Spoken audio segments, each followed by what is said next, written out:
বিএনপির চেয়ারপারসন খালেদা জিয়ার সাথে বৈঠক করেছেন দলের মহাসচিব মির্জা ফখরুল ইসলাম আলমগীর। ঘণ্টাব্যাপী বৈঠকে তিনি দলের সার্বিক বিষয়ে দলীয় প্রধানকে অবগত করেন। বৃহস্পতিবার রাতে চেয়ারপারসনের গুলশানের বাসভবন ফিরোজায় এই বৈঠক অনুষ্ঠিত হয়। রাত ৮টা ২০ খালেদা জিয়ার বাসভবনে প্রবেশ করেন বিএনপির মহাসচিব। এ তথ্য নিশ্চিত করেছেন মিডিয়া সেলের সদস্য শেরুল কবির খান। তিনি জানান, রাত ৮টা ২০ খালেদা জিয়ার বাসভবনে প্রবেশ করেন মির্জা ফখরুল। সেখানে বিএনপি চেয়ারপারসনের সাথে ঘণ্টাব্যাপী বৈঠক শেষে রাত ৯:১৯টার পর বের হন। এদিকে আওয়ামী লীগ সাধারণ সম্পাদক এবং সড়ক পরিবহন ও সেতুমন্ত্রী ওবায়দুল কাদের বলেছেন, বিএনপি যে কোনো উপায়ে ক্ষমতায় আসার জন্য মরিয়া হয়ে উঠেছে। তাদের নেতারা হিতাহিতি জ্ঞানশূন্য হয়ে পড়েছে।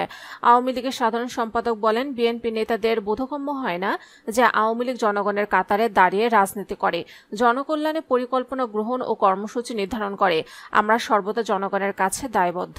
অন্যদিকে বিএনপি গণবিরোধী রাজনীতি করে আসছে। তিনি বলেন, রাষ্ট্র ক্ষমতা থাকাকালে তারা জনগণকে শত্রু জ্ঞান করে শাসন, শোষণ ও অত্যাচারে স্টিম রোলার চালিয়েছে। সন্ত্রাস ও উগ্র জঙ্গিবাদকে পৃষ্ঠপোষকতা দিয়ে সারা দেশে ত্রাসের রাজত্ব কায়েম করেছিল।